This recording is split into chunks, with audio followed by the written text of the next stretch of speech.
στο χρόνο και για την πρώτη της πολύ καλή εμφάνιση. Το λόγο έχει η κυρία Κατερίνη Βατζελή, βουλευτή Ιφθιότητας του ΠΑΣΟΚ, για 8 λεπτά.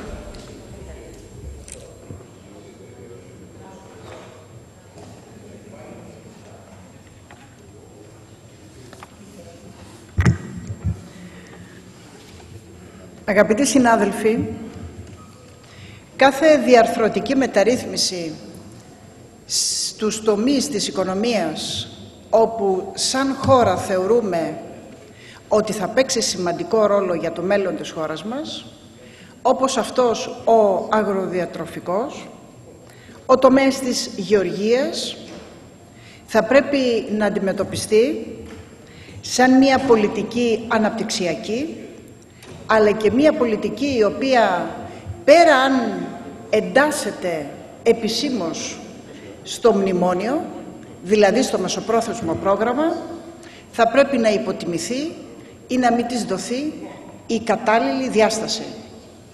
Διότι αυτή τη στιγμή συζητάμε μία από τις μεγαλύτερες μεταρρυθμίσεις, όπως και πάρα πολλές μεταρρυθμίσεις έπρεπε να τις έχουμε περάσει στην ελληνική οικονομία πέρα και έξω από τις εντολές ή τις συμφωνίες που έχουμε κάνει σε ευρωπαϊκό επίπεδο.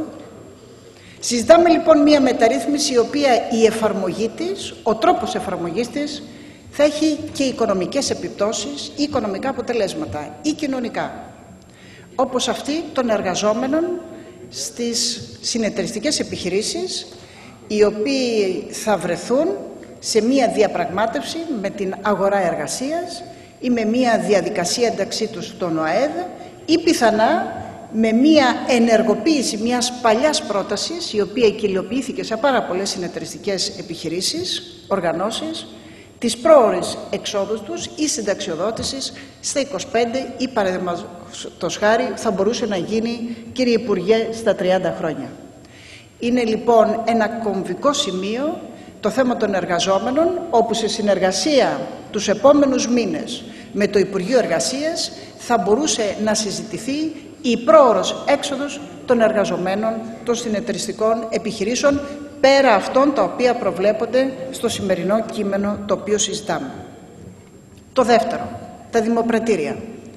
Είναι πραγματικά μια πολύ μεγάλη τομή στον τρόπο της εμπορίας, αλλά και της διαχείρισης και του περάσματος του συμβολέου ή της συμβολεϊκής γεωργίας στον τόπο μας. Είναι μια μεταρρύθμιση η οποία θα αυξήσει τη διαφάνεια, θα ενισχύσει τις εμπορικές τιμές των αγροτικών προϊόντων, παρά το γεγονός ότι βρισκόμαστε σε μια περίοδο ύφεσης. Πιστεύω λοιπόν ακράδαντο τη λογική των δημοπρατηρίων, πέρα του κόστους το οποίο πιθανά θα δημιουργήσει σε επίπεδο κράτους, διότι απαιτούνται εγκαταστάσεις για να γίνουν αυτές οι μεγάλες παρεμβάσεις, οι μεγάλες δομές, το πρώτο βήμα είναι πολύ θετικό και θα πρέπει να το σχολιάσουμε και να το αποδεχτούμε. Φυσικά εδώ, κύριε Υπουργέ, υπάρχει και το εξής ενδεχόμενο, και το οποίο, αγαπητοί συνάδελφοι, θα πρέπει να είμαστε προετοιμασμένοι, ότι αγρότες ή συνεταιριστικές επιχειρήσεις οι οποίες δεν μπορούν να πουλήσουν τα προϊόντα τους μέσα από τα δημοπρατήρια, εφόσον αυτό έχει μια ισχυρή κρατική μορφή, να μην δεχτούμε τα βέλη, και κυρίως του Υπουργείου Αγροτικής Ανάπτυξης, της απορρόφησης ή της αποζημίωσης των προϊόντων τα οποία δεν πουλούνται διαμέσου των δημοπρατηριών. Αυτό το θέτω στα υπόψη, διότι στην εφαρμογή θα δούμε και τα συν και τα πλην για τον τρόπο εφαρμογής και όχι στο θέμα της αρχής. Συνδικαλιστικό κίνημα. Είναι πάρα πολύ ευχάριστο ότι όλοι μας συμφωνούμε ότι πρέπει να υπάρχει ενιαίο συνδικαλιστικό κίνημα, έστω και αν πολιτικά δεν μπορούμε να παρέμβουμε. Πιστεύουμε ότι είμαστε μια χώρα που τα συμφέροντα είναι ενιαία και έτσι θα πρέπει να αποδεχτούν. Για ό,τι αφορούν τις παρατηρήσεις σχετικά με την είσοδο των νέων αγροτών της ΠΕΝΑ, ουδής μπορεί να διαφωνήσει, όμως θα πρέπει να επισημάνουμε το εξής, κύριε Υπουργέ, ότι η ΠΕΝΑ με βάση το σημερινό της καταστατικό ήδη χρηματοδοτείται από το Ταμείο Κτηνοτροφίας και Γεωργίας του Υπουργείου Γεωργίας, Τουλάχιστον έτσι εγγράφεται, ασχέτως αν έχουν πάρει χρήματα ή όχι, αυτό θα το δείτε εσείς. Συνεπώς θα πρέπει να διαγραφεί από το καταστατικό τους αυτή η διάταξη για να μην παίρνουν 2 επιδοτήσεις. Και το δεύτερο, ότι θα πρέπει να γίνει πολιτική καταρχήν συμφωνία με την Πένα, ότι θα δεχτούν την ενιοποίηση του συνδικαλιστικού κινήματος. Έστω κι αν αυτή η χρηματοδότηση θα πρόκειται για 1 χρόνο. Και στα πλαίσια αυτά θα πρέπει να γίνει ενιαία συνδικαλιστική ομπρέλα, όπου θα πρέπει να μπει και ο κτηνοτροφικός τομέας, εφόσον η βάση του κλαδικού συνδικαλιστικού αιτήματος, και αυτό διαφοροποιείται από τους συνεταιρισμούς, πρόκειται περί κλαδικών συλλόγων ή συνομοσπονδιών. Συνεπώς δεν βλέπω το λόγο γιατί να μην μπουν και οι συνδικαλιστικές οργανώσεις που αφορούν την κτηνοτροφία, έτσι ώστε να υπάρχει μια καθετοποίηση της οργάνωσης. Το ΣΕΚ. Νομίζω, κύριε Ροντούλη, ότι γινόμαστε κατανοητοί. Θα ήθελα όμως, χωρίς να θέλω να σας κουράσω με τις επαναλήψεις της χθεσινής μου τοποθέτησης, να κάνω 3 επιπλέον παρατηρήσεις. Για το άρθρο 16 παράγραφος 2, όπου εκεί υποχρεωτικά γίνεται η διακίνηση του 80% της παραγωγής των μελών ενός συνεταιρισμού, να μου επιτρέψετε να σας πω, είναι πολύ αισιόδοξο για την ελληνική πραγματικότητα, αλλά και για τον τρόπο με τον οποίο διακινείται το ελληνικό προϊόν και τη διαφοροποίηση την οποία υπάρχει. Γι' αυτό πρότεινα, και νομίζω ότι έχω καταθέσει και την τροπολογία, όπου το ποσοστό διάθεσης του παραγωγού προς την οργάνωση θα πρέπει να είναι 50% και 80% να είναι η διευρυμένη έννοια της συναλλαγής, δηλαδή αγοράζει εφόδια, χρησιμοποιεί υπηρεσίες και όλα τα άλλα τα προϊόντα τα οποία διαθέτει ως τρίτους.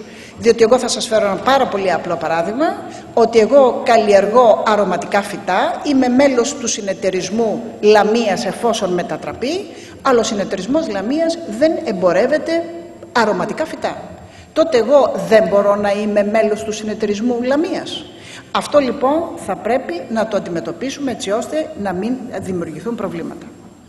Και θα ήθελα να επανέλθω ξανά στο θέμα του άρθρου 19.3, το οποίο θεωρώ ότι είναι κομβικής σημασίας για την επιτυχία αυτού του νομοσχεδίου, το οποίο θεωρώ ότι είναι μία από τις μεγαλύτερες μεταρρυθμίσεις, και ο κύριος Σκανδαλίδης θεωρώ ότι θα πρέπει να είναι ιδιαίτερα ευτυχής πολιτικά όπου θα περάσει αυτό το νομοσχέδιο της μεγάλης μεταρρύθμισης. Επαναλαμβάνω ότι η υποχρεωτική εκαθάριση δεν μπορεί να ισχύσει, το επαναλαμβάνω, ότι θα πρέπει να υπάρχουν κίνητρα ως προς τις επιχειρήσεις, τις συνεταιριστικές που απομειώνονται, φορολογικά κίνητρα, τα οποία και άλλα, όπως παραδείγματος χάρη μη συμμετοχή στις εκλογές της ΠΑΣΕΓΕΣ, μη συμμετοχή στο ΟΣΔΕ, έτσι ώστε οι γενικές συνελεύσεις των ΕΑΣ να πάρουν την απόφαση της μετατροπής τους ή συγχώνευσή τους. Επιπλέον, θα έπρεπε να είχε περάσει ότι η συγχώνευση με απορρόφηση και μετατροπή μιας ένωσης θα μπορούσε να γίνει και χωρίς εκαθάριση.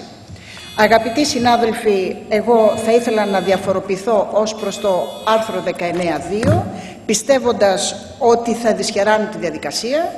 Κλείνοντας όμως, θεωρώ ότι το νομοσχέδιο το οποίο έχει παρουσιάσει αυτή τη στιγμή το Υπουργείο πρόκειται περί μιας μεγάλης τομής στην αγροτική οικονομία. Σας ευχαριστώ πολύ. Ευχαριστούμε και εμείς την κυρία Κατερίνη Μπατζελή, βουλευτή φθιώδης του ΠΑΣΟΚ. Το λόγο έχει η κυρία Βασιλική